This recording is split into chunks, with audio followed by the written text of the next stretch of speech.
O filho honra o pai, e o servo ao seu senhor. Se eu sou o pai, onde está a minha honra? E se eu sou o Senhor, onde está o respeito para comigo? Diz o Senhor dos exércitos a vós outros, ó sacerdotes que desprezais o meu nome. Vós dizeis, em que desprezamos nós o teu nome? Ofereceis sobre o meu altar pão imundo e ainda perguntais, em que te havemos profanado? Nisto que pensais, a mesa do Senhor é desprezível. Quando trazeis animal cego para o sacrificardes, não é isso mal? E quando trazeis o coxo ou o enfermo, não é isso mal? Ora, apresenta-o ao teu governador. Acaso terá ele agrado em ti e te será favorável? Diz o Senhor dos exércitos. Agora, pois, suplicai o favor de Deus, que nos conceda a sua graça.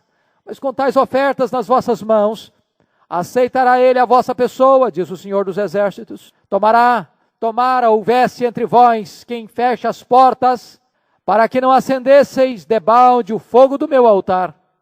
Eu não tenho prazer em vós, diz o Senhor dos exércitos, nem aceitarei da vossa mão a vossa oferta. Mas desde o nascente do sol até o poente, é grande entre as nações o meu nome. E em todo lugar lhe é queimado incenso e trazidas ofertas puras, porque o meu nome é grande entre as nações, diz o Senhor dos exércitos. Mas vós o profanais quando dizeis, a mesa do Senhor é imunda, e o que nela se oferece, isto é, a sua comida é desprezível. E dizeis ainda, que canseira. E me desprezais, diz o Senhor dos exércitos. Vós ofereceis o dilacerado, e o coxo, e o enfermo. Assim fazeis a oferta. Aceitaria isso da vossa mão, diz o Senhor. Pois maldito seja o enganador, que tendo um animal sadio no seu rebanho, promete e oferece ao Senhor um defeituoso. Porque eu sou grande rei, diz o Senhor dos exércitos. O meu nome é terrível entre as nações. Eu quero meditar com os irmãos sobre o tema os grandes perigos em relação ao culto. Os grandes perigos em relação ao culto. À guisa de introdução, nós queremos destacar 3 aspectos. Primeiro, uma declaração indiscutível. Esta declaração era como que um ditado. Era uma declaração popular. E a declaração é esta: o filho honra o pai e o servo ao seu senhor. Isto é o óbvio, isto é o esperado, isto é o lógico, isto é o natural, isto é o legal, isto é o certo. Entretanto, os sacerdotes nem honravam a Deus, nem respeitavam a Deus. A primeira relação de pai e filho é a relação de amor. A segunda relação do senhor e do servo é uma relação de respeito. Mas, na verdade, embora Deus tenha tratado Israel como um pai tratava um filho, Israel era filho, mas Israel não respeitou e nem obedeceu e nem honrou a Deus como pai. Segundo aspecto que fica claro aí, é uma gratidão inegável. Como é que Israel retribuiu o amor especial de Deus por ele, ao ponto de elegê-lo, de escolhê-lo, de redimi-lo, de separá-lo, de abençoá-lo, de usá-lo. Em vez de responder com amor, com obediência, com honra, com respeito, o povo de Deus responde ao amor de Deus com profunda e declarada ingratidão. A terceira coisa que nós vamos notar é uma profanação abominável. E aqui nós vamos notar um fato importante. A alma da vida cristã é o culto. A coisa mais importante na vida cristã é o culto. Porque adoração é mais importante do que evangelização. Adoração é mais importante do que missão. Adoração é a razão pela qual Deus nos criou. O fim principal do homem é glorificar a Deus e gozá-lo para sempre. O fim principal é Deus e não o homem. Missão só existe porque não existe adoração. Evangelização é consequência de adoração. A evangelização só existe porque o grande projeto de Deus é que todos os povos o adorem.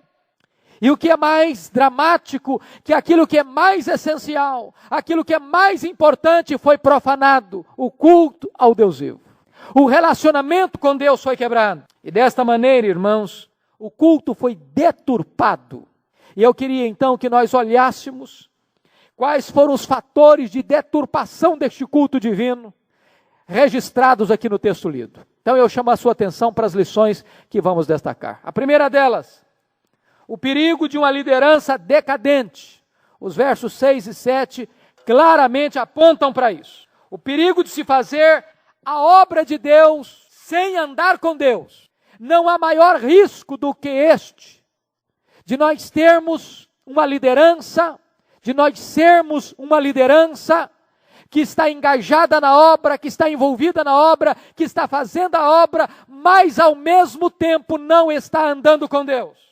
O que na verdade tinha acontecido é o seguinte: os sacerdotes se tornaram profissionais da religião.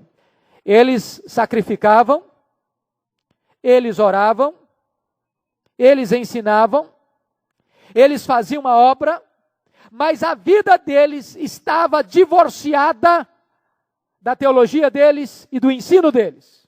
Eles tinham corrompido a teologia e a moral. Eles haviam se desviado doutrinariamente e eticamente.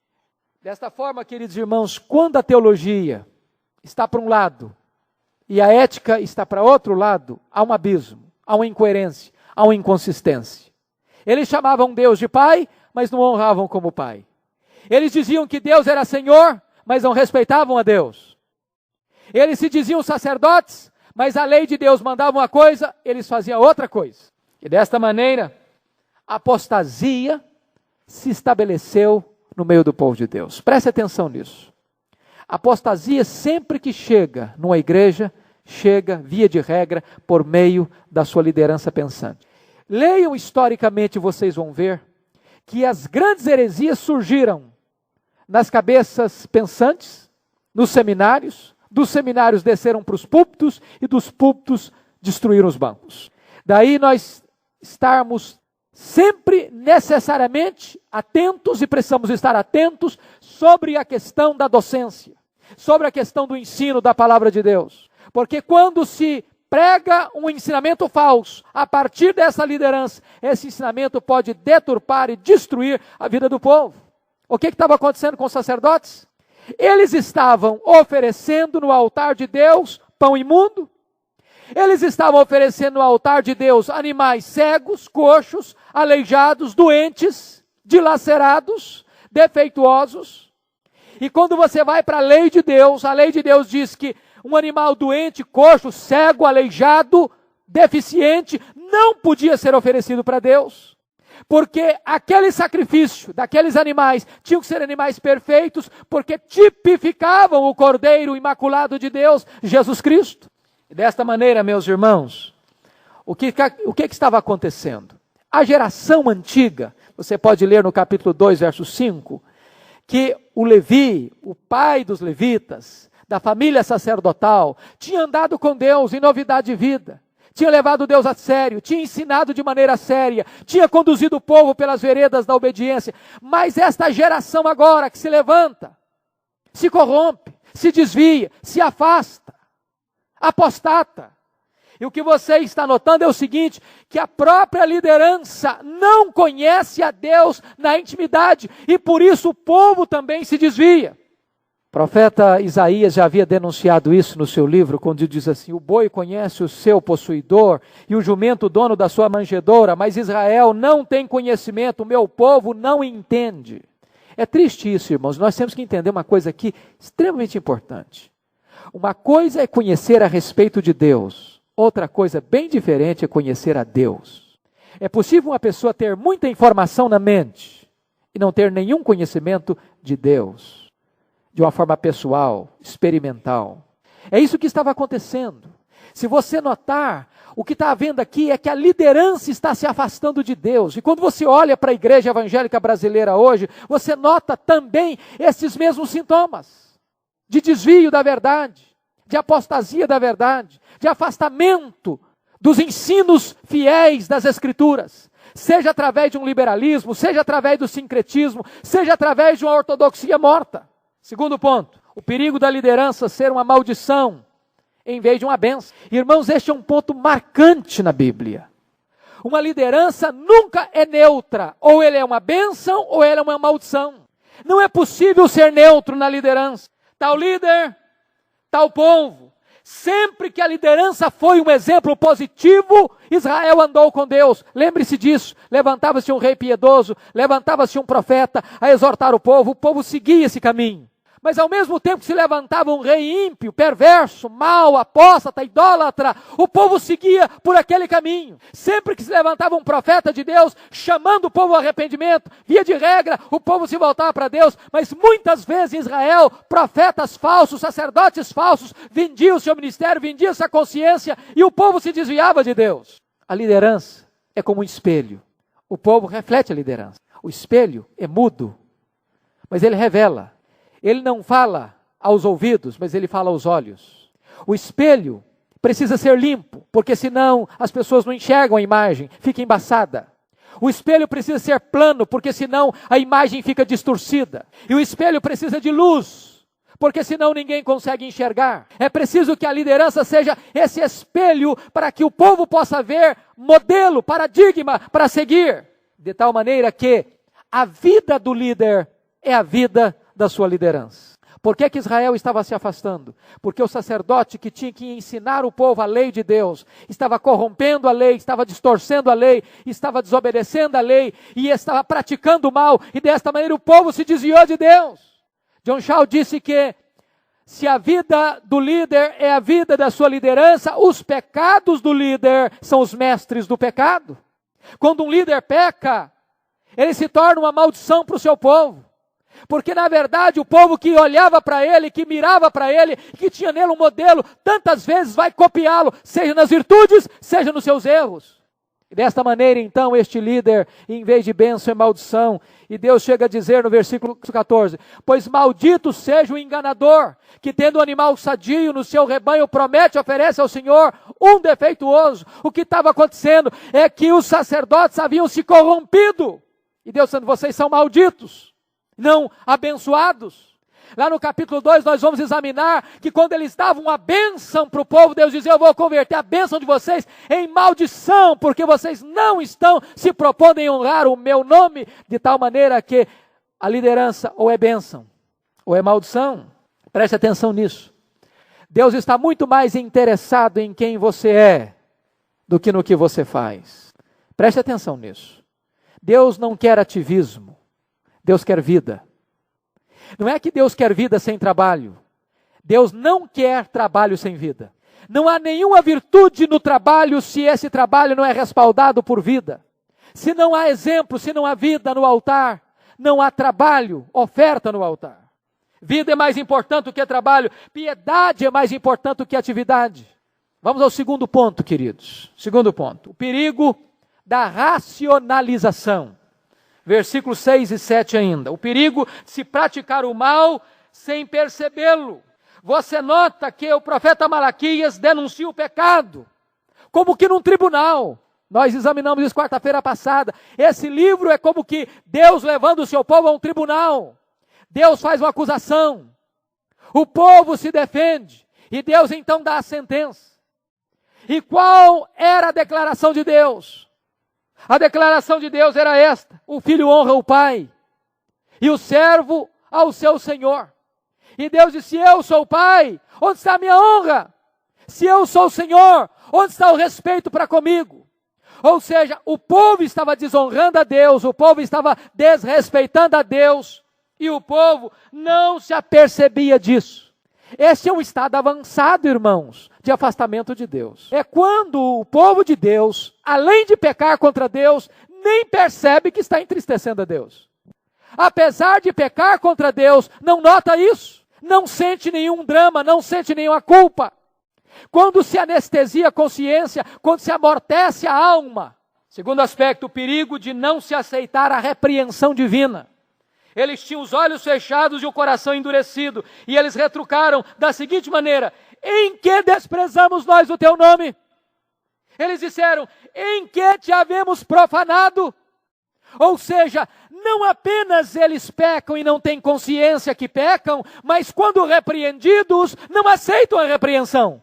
Se vocês notarem, queridos irmãos, isso tem sido constante na história do povo de Deus. E começa lá com Caim. Vocês lembram que também Caim era um adorador? Ele veio trazer a sua oferta ao Senhor. E diz a Bíblia que Deus rejeitou Caim e a sua oferta. Notem vocês a ordem de Deus. Não Deus rejeitou a oferta e rejeitou a vida. Pelo contrário, a Bíblia diz que Deus rejeitou Caim e a sua oferta. Porque Deus primeiro aceita a vida para depois aceitar a oferta. Ou primeiro Deus rejeita a vida e consequentemente rejeita a oferta. E vamos ver por que é que Deus rejeitou Caim e a sua oferta. Primeiro, Deus rejeitou Caim porque a motivação de Caim estava errada. Caim estava competindo com seu irmão em vez de adorar a Deus. Caim ficou mais revoltado por Deus ter aceitado a oferta de Abel do que ter rejeitado a sua. É possível que nós entremos no templo, é possível que nós participemos de um culto, é possível que nós participemos de uma igreja evangélica, é possível que nós tragamos a nossa oferta ao altar e a nossa motivação no culto esteja absolutamente distorcida. E Deus chega para Caim e disse: Caim, se procederes corretamente, não é certo que a tua oferta será aceita. Mas vejam vocês ainda que a oferta de Caim também, Deus não aceitou. Por que não aceitou? Porque Caim ofereceu uma oferta da maneira contrária que Deus tinha pedido. A oferta de Caim não era uma oferta de sangue. E a Bíblia diz que não há remissão sem sangue. Quando Deus foi cobrir Adão e Eva no Éden, ele cobriu-os com peles de animais, primeiro com derramamento de sangue. E as ofertas tinham que ser com derramamento de sangue, porque Hebreus vai dizer que sem derramamento de sangue não há remissão de pecados. Quando Caim leva para Deus o fruto da terra, ele estava querendo abrir um outro caminho, uma outra tangente para se chegar a Deus. Por isso, a Bíblia fala do caminho de Caim. Mas a segunda razão, queridos, é que o coração de Caim estava cheio de ódio. Nós não podemos cultuar a Deus quando nós odiamos o nosso irmão. Porque ninguém pode cultuar a Deus sem amar a Deus. E nós não podemos amar a Deus se odiamos o nosso irmão. A Bíblia diz que aquele que odeia o seu irmão até agora está nas trevas, nunca viu a Deus. De tal maneira que Deus diz: Caim, se você mudar a sua conduta, se você mudar a sua atitude, a sua oferta vai ser aceita. E a Bíblia diz assim: se ao trazeres a oferta ao altar, te lembrares de que alguém tem alguma coisa contra ti, deixa a tua oferta, vai, reconcilia-te com teu irmão, depois vem e faz a tua oferta. O que Deus está dizendo é o seguinte: eu não posso ter comunhão vertical com Deus se eu não tenho comunhão horizontal com o meu irmão. Mais ainda, a Bíblia diz que Deus rejeitou Caim e a sua oferta, porque Caim não aceitou a exortação de Deus. Coisa triste, irmãos, é quando Deus fala conosco e nós endurecemos o nosso coração. Em vez de Caim aceitar a repreensão de Deus, ele endureceu-se ainda mais no seu pecado. Ele deu mais um passo na direção do mal. E agora ele não apenas fica aborrecido por Deus aceitar Abel e a sua oferta, mas ele quer eliminar Abel. Em vez de imitar Abel, ele quer matar Abel. E o que ele está aborrecido não é com os erros de Abel, é com as virtudes de Abel. Ele não está triste porque Abel é mau, ele está triste porque Abel é bom. Ele não quer matar Abel porque Abel é ruim, ele quer matar Abel porque a bondade de Abel denuncia a sua hipocrisia. A que ponto chega a corrupção de um coração humano? E a Bíblia diz que Deus rejeita Caim e a sua oferta, porque Caim não apenas abriga o mal no coração, mas ele leva este mal a efeito. E com requinte de crueldade, porque se disfarça na linguagem da amizade e do amor. Meu irmão, vamos ao campo comigo. Uma linguagem doce, meiga, amorosa, amiga, fraterna, maquinando o mal e consumando o mal e matando o seu irmão. Mas Deus rejeita Caim e a sua oferta mais do que isso, porque além de cometer o mal, Caim quer esconder o mal.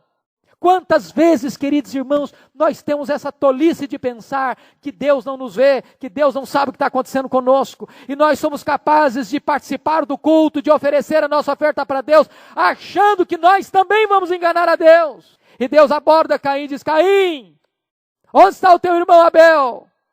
E ele responde: sou porventura eu, guardador do meu irmão? Eu sei lá do meu irmão, eu não sei, eu não estou vendo, eu não está comigo. E Deus diz: Caim, o sangue do teu irmão clama desde a terra. Algumas coisas têm voz, irmãos. Algumas coisas falam. E o sangue inocente é eloquente aos olhos de Deus. O salário do jornaleiro, retido com fraude, tem voz eloquente aos ouvidos de Deus. Deus é o Deus da justiça. Mas finalmente Caim foi rejeitado, porque Caim, apesar de ocultar o seu pecado, ao ser novamente repreendido por Deus, ele não se arrepende. Pelo contrário, ele se toca profundamente de autopiedade e diz: eu agora vou receber uma pena maior do que eu suporto. Ele não está triste com o pecado, ele está triste com as consequências do pecado. Por essa razão, meus amados irmãos, nós temos que tomar muito cuidado para não endurecermos o nosso coração quando repreendidos por Deus. O grande problema dos sacerdotes, que eles não apenas não viram o seu erro, mas ao serem confrontados, não aceitaram a repreensão divina, à semelhança de Caim. Terceiro ponto da nossa mensagem: o perigo da impureza na vida do adorador. Versículos 8b, 9 e 10. Você vai notar que nas 3 vezes, Deus vai dizer assim: acaso, no versículo 8, o governador terá agrado em ti? Versículo 9, com tais ofertas nas vossas mãos, aceitará ele a vossa pessoa. Versículo 10, eu não tenho prazer em vós, diz o Senhor dos Exércitos, nem aceitarei da vossa mão a vossa oferta. Primeiro aspecto, a vida do adorador precisa vir antes da oferta. Notem vocês que Ageu e Zacarias trabalharam para que o templo fosse construído, e conseguiram.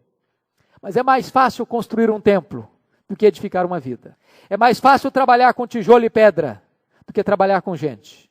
É mais fácil ser um engenheiro para construir uma obra, um edifício, um monumento, do que ser um ensinador de almas para levá-las nas veredas da verdade. O que está acontecendo agora é que o templo foi construído, mas os sacerdotes que estão ensinando neste templo não estão honrando a Deus com o culto que Deus merece. O que está acontecendo? Na verdade, queridos irmãos, aqui está um ponto para mim vital no cristianismo. Deus não procura adoração, Deus procura adoradores. O culto não pode ser uma performance. O culto não pode ser apenas um espetáculo. O culto não pode ser apenas dirigido ao ser humano para agradar o ser humano. É possível que haja um espetáculo, é possível que haja um culto cênico, bonito, encantador, sem retoques artísticos. É possível que haja uma encenação de rara beleza, que encante os olhos, que agrade os homens. Mas é possível também existir iniquidade associada ao ajuntamento solene.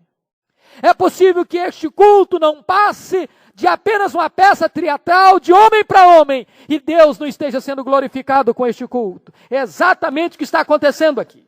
Se Deus não aceitar a vida, Ele não aceita o culto. Se Deus não aceitar o coração, Ele não aceita a oferta. A oferta revela, diz Malaquias, o coração do ofertante. Com esta oferta, Deus aceitará a sua pessoa? Ou seja, a oferta, de certa forma, retrata o coração do ofertante. Você pode conhecer o ofertante a partir da oferta, e conhecer a oferta a partir do ofertante. É um fato impressionante isso.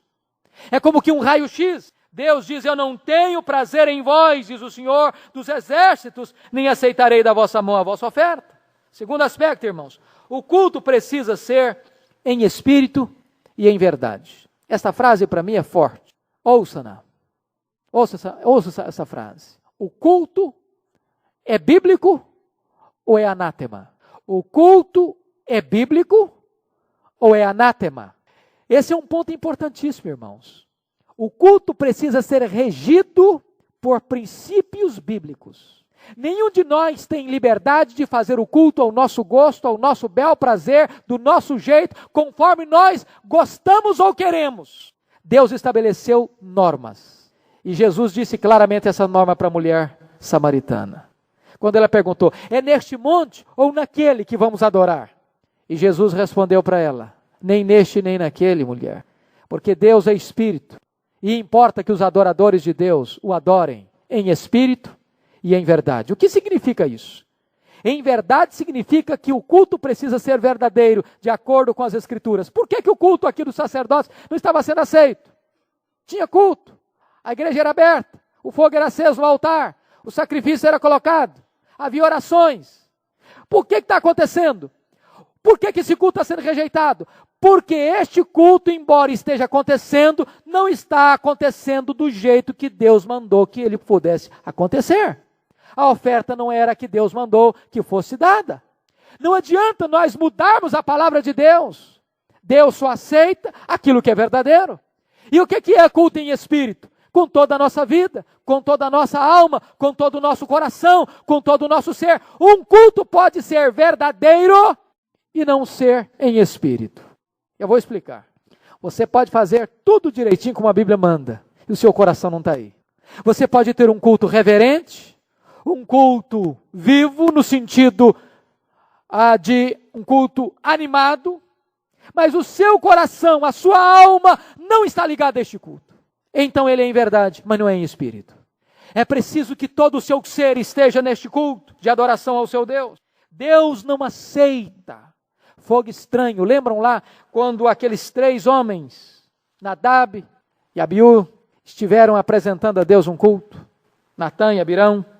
Pensaram eles, será que é só Moisés que é líder? Só ele que pode fazer as coisas? Nós podemos.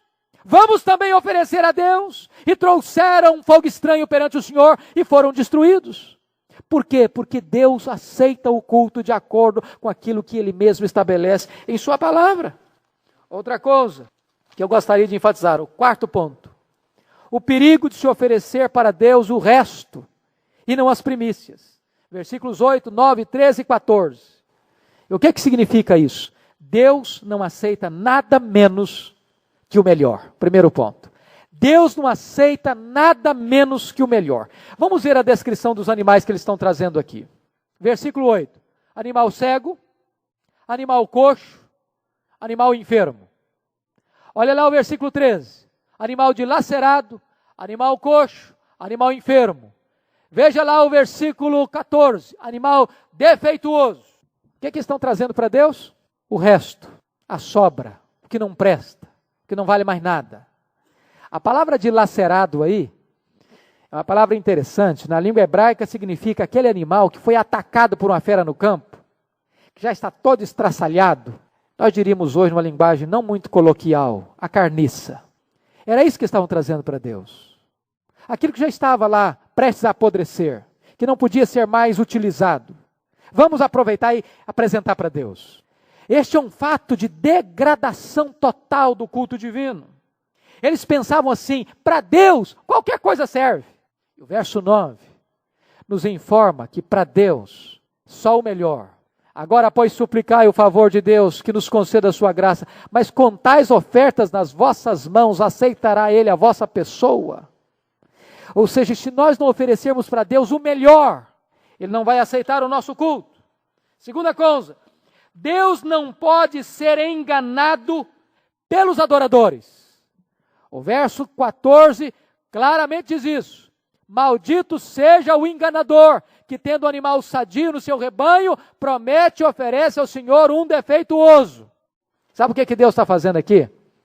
Deus examina o coração, Deus examina o bolso, Deus examina o gasofilácio. Deus examina o coração. O que você está prometendo para Deus? É o melhor? É o que Deus requer? É primícia? Aí Deus vai lá e examina o bolso, examina o gasofilácio. Em que sentido isso? Em que sentido? O profeta Malaquias daqui a pouquinho vai perguntar, roubará o homem a Deus? Em que nós te roubamos, Deus? Nos dízimos. Mas como? Meus irmãos, às vezes a gente pensa que Deus não sabe fazer conta. Às vezes a gente pensa que Deus não conhece matemática. Às vezes a gente pensa que a gente pode chegar e depositar um valor, dizendo, isso é meu dízimo. E Deus olha e diz, isso não é seu dízimo. Porque eu sei, sou eu que te dou. Tudo que você tem eu que dei. Por que você diz que é dízimo e não é dízimo? Este é o ponto. Este é o aspecto. Se vocês notarem, o que aconteceu, por que Deus matou Ananias e Safira? Por que Deus matou Ananias e Safira? Deus matou Ananias e Safira porque eles mentiram para Deus. Porque eles venderam um campo E chegaram diante de Deus e disseram, olha, está tudo aqui, tudo. Mas propositadamente eles retiveram parte, dizendo que estavam dando tudo. Se dessem nada, Deus não ia cobrar. Se desse a metade, Deus não ia cobrar. Se desse 1%, Deus não ia falar nada. Mas como chegaram para Deus, olha, está tudo aqui, e não estava tudo ali, não se engana Deus. Então não traga para o altar de Deus parte dizendo que está trazendo o dízimo, porque Deus sabe fazer conta. Deus conhece. Não podemos enganar Deus. E a Bíblia diz que quando nós enganamos a Deus, ou tentamos enganar a Deus, recebemos em vez de bênção uma maldição. Deus está olhando o coração e olhando o gasofilácio. Ele pegou aquela mulher, estava lá no gasofilácio observando, e vinham os ricos, depositavam quantias vultuosas. De repente chegou uma viúva e um pobre, e botou lá 2 moedinhas. E Jesus olhou e disse, olha, essa mulher deu mais que todo mundo, porque os outros deram a sobra. Esta deu primícias, essa deu tudo. Essa deu o seu coração. Amados irmãos, eu não estou falando só de contribuição financeira. Estou falando do melhor da sua vida também. Do seu coração, dos seus talentos, dos seus dons, do seu tempo, da sua dedicação, do seu esmero. 5º aspecto, irmãos, o perigo de se honrar mais aos homens do que a Deus. Versículos 8 e 9. O povo estava tendo mais respeito com as autoridades políticas do que com o Senhor dos Exércitos. A pergunta é retórica. A pergunta é retórica aí, no versículo 8. Ora, apresenta-o ao teu governador. Acaso terá ele agrado em ti e te será favorável? Ou seja, chega lá no governador e diz para ele, olha governador, eu vim trazer um presente para o senhor, um animal cego aqui. Ô governador, eu vim aqui te fazer uma oferta, e entrega um animal aleijado, manco, cego, dilacerado, carniça. Não dá. Se eles não tinham coragem de fazer isso, porque honravam o governador, fariam eles com Deus?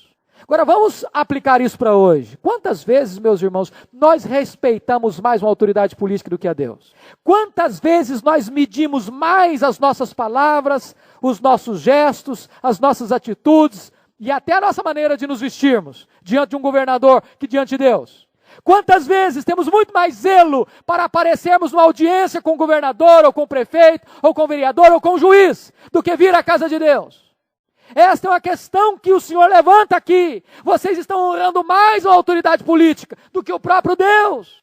2º aspecto, o povo buscava os favores de Deus, mas não queria agradá-lo. Se um governador não iria se agradar deles, por causa de trazer um animal cego, doente, aleijado, dilacerado, Deus seria favorável a eles, se sim fizessem.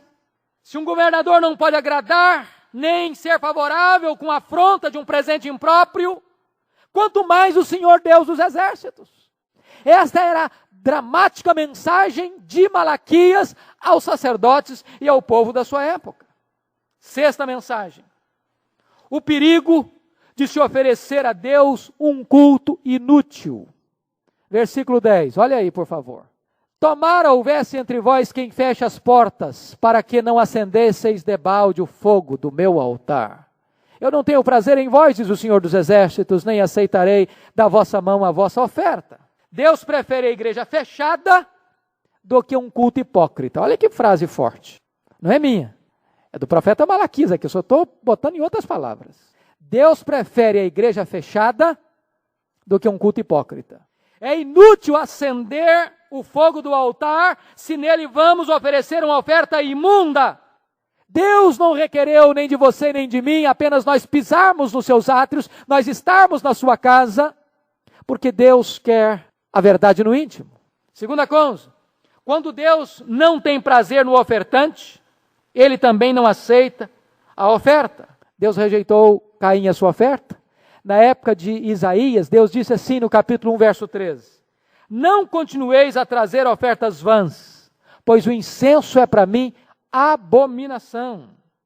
Não posso suportar a iniquidade associada ao ajuntamento solene. Deus não mudou isso, irmãos. Deus não mudou isso. De tal maneira, preste atenção, que aquilo que impressiona os homens não impressiona Deus. Aquilo que é bonito e é fantástico aos olhos dos homens, pode não ser aos olhos de Deus. Todos nós nos impressionamos com o ajuntamento. Todos nós nos impressionamos com a multidão. Todos nós nos impressionamos com a pompa. Mas Deus não. Deus não. Olha o que está lá em Amós, capítulo 5, verso 23. Deus disse assim: aborreço, desprezo as vossas festas e com as vossas assembleias solenes não tenho nenhum prazer. E agora ele diz: afasta de mim o estrépito dos teus cânticos, porque não ouvirei as melodias das suas liras. Por quê? Porque havia pecado, injustiça, opressão na vida do povo. Ou seja, Deus não quer apenas a apresentação de um culto, Deus quer a vida do cultuador. Jesus disse: este povo me honra com os seus lábios, mas o seu coração está longe de mim.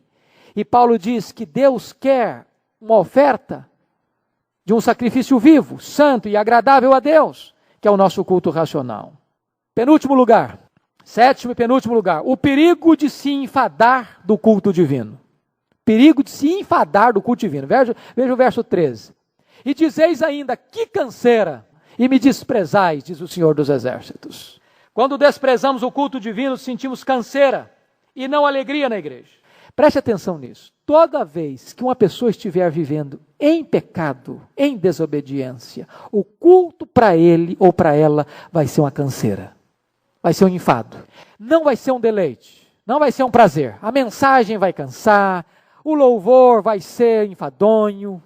Ele não vai conseguir orar. Ele não vai ter prazer na oração. Ele não tem prazer. Porque o pecado cansa. Este é o ponto aqui. Um culto sem fervor espiritual cansa. O que você nota aqui é que por causa do afastamento de Deus e da desobediência a Deus, o povo está enfastiado de Deus. E eles chegam na igreja e dizem: que canseira, e ficam olhando para o relógio e dizem: meu Deus do céu, esse negócio não acaba não. Até que ponto nós vamos aguentar até que esse culto vá? É hora de acabar. Nós vivemos esta época, irmãos. As pessoas entram na igreja e ficam enfastiadas. E é preciso parar e perceber que muitas vezes a causa deste fastio está no seu próprio coração. Há um perigo de se acostumar com o sagrado, ao ponto de perder a alegria de estar na presença de Deus. Lá em Malaquias, Deus chega para o povo e diz assim, profeta Miqueias, capítulo 6, verso 3, povo meu, que te tenho feito? Com que te enfadei? Responde-me. Já pensou um povo enfadado de Deus? Se é na presença de Deus que tem plenitude e alegria? Se é deleitoso para a nossa alma estar com Deus? Uma coisa eu peço ao Senhor e a buscarei, que eu possa habitar na casa do Senhor todos os dias da minha vida, mas de repente alguém, por causa do seu pecado, diz: eu estou enfadado de Deus, eu não aguento mais Deus. Segundo lugar, quando desprezamos o culto divino, recebemos completo repúdio de Deus. No versículo 10 e 13, Deus diz que rejeita o ofertante e a oferta. No verso 9, Deus diz que rejeita o ofertante e a sua oração. No verso 8, Deus diz que ter prazer, em vez de Deus ter prazer nesse culto, Ele diz que esse culto é mau. Isso é um mal. Vocês oferecerem para mim um animal cego é um mal. Quarto lugar, em vez de Deus receber esse culto, Ele diz que ele é inútil. Melhor que alguém fechasse a porta da igreja. Que palavra severa de Deus. Em último lugar, irmãos, o perigo de se limitar o poder de Deus. Versículos 5, 11 e 14. Versículo 5, os vossos olhos o verão e vós direis: grande é o Senhor, também fora dos limites de Israel. Verso 11, mas desde o nascente do sol até o poente é grande entre as nações o meu nome. Versículo 14, porque eu sou o grande rei, diz o Senhor dos Exércitos, o meu nome é terrível entre as nações. O que está acontecendo aqui é o seguinte: quando deixamos de reconhecer a majestade de Deus, Ele chama outro povo para si, dentre as nações. O profeta está contrastando o povo de Deus, que não reconhece a grandeza de Deus, e então Deus chama um povo distante, Deus chama os gentios, para que reconheçam a sua majestade. O Deus dos exércitos não é uma divindade tribal, não é uma propriedade de um povo, de um grupo, de uma denominação. Ele não apenas é o Deus dos judeus, Ele não apenas é o Deus da sua igreja, Ele é o Deus dos povos, Ele é o Deus do universo. E a Bíblia diz que Ele é o Senhor absoluto, seu nome é grande fora dos limites de Israel. E agora Deus está fazendo o seguinte: vocês não estão me honrando não? Pois eu estou formando um povo, procedente de toda tribo, raça, língua e nação. Vocês não estão me honrando, pois eu vou chamar um povo, que vai me oferecer um culto em espírito e em verdade. Israel rejeitou a Deus, mas isso não frustrou o plano de Deus, pois Deus formou para si um povo e o comprou com o sangue do seu Filho. A Bíblia diz que ele veio para os seus e os seus não o receberam, mas a todos quantos o receberam, deu-lhes o poder de serem feitos filhos de Deus.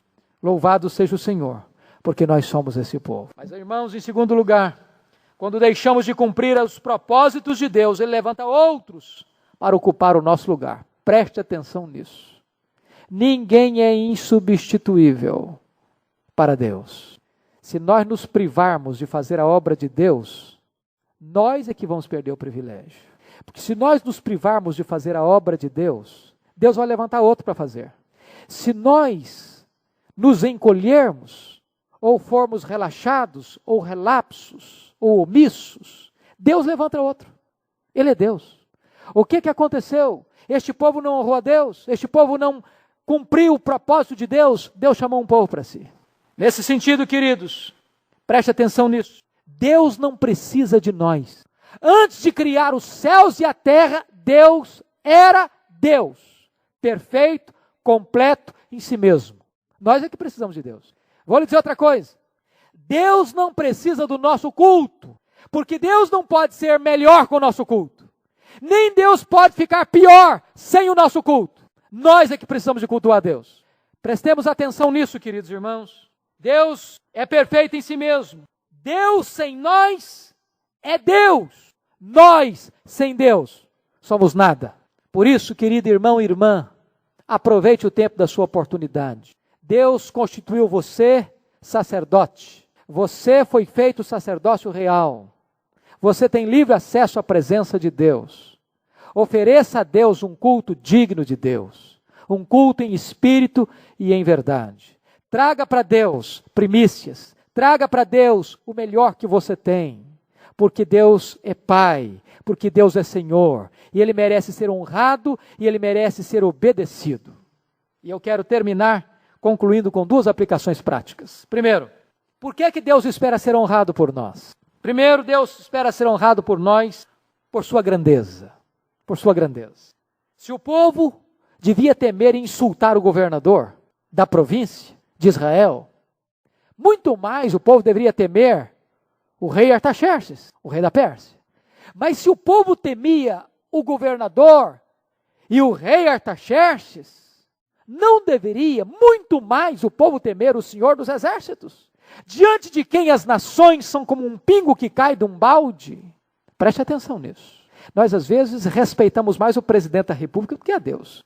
Às vezes nós medimos mais as nossas atitudes e palavras diante de uma autoridade política do que diante do Senhor dos Exércitos. Então devemos honrar a Deus porque Ele é grande e temível entre as nações. Segundo lugar, Deus espera ser honrado pelo seu povo, pelo seu amor.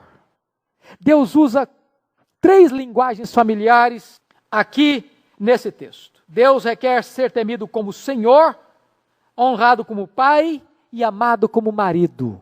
Lá no capítulo 2 vamos tratar, Deus é marido, Deus é Pai, Deus é Senhor. As 3 expressões mostram que o relacionamento tem que ser temperado pelo amor. Sabem por quê? Porque sem amor, o temor é um tormento. Sem amor, o temor e o medo é servil. Sem amor, a honra é apenas adulação. É o amor que nos leva a adorar a Deus, a temer a Deus, a honrar a Deus e a obedecer a Deus. A motivação tem que ser a glória de Deus, a intimidade com Deus. É claro que às vezes um filho pode obedecer um pai por ter medo do pai. Mas como é melhor quando um filho obedece o pai? Porque quer honrar o pai, porque quer agradar o pai, porque não quer ferir o coração do pai. Amados irmãos, se nós amamos a Deus, então nós devemos cultuar a Deus de modo digno de Deus.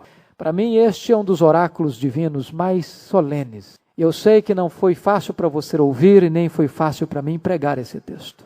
É por isso que este livro começa dizendo: sentença do Senhor. Eu espero que vocês não desistam de participar desse curso, porque nós estamos estudando uma sentença. Essa palavra significa no hebraico peso, peso. Mas eu espero em Deus que esta palavra, embora dura, traga para nós doce lição, restauração para a nossa alma, para que o nosso culto seja agradável ao Senhor, porque Ele é digno. Vamos orar ao Senhor. Nós temos motivos para buscar a Deus. Pessoas enfermas na nossa igreja, que precisam das nossas orações. E nós queremos apresentar estas vidas ao Senhor Deus. Queremos interceder por elas.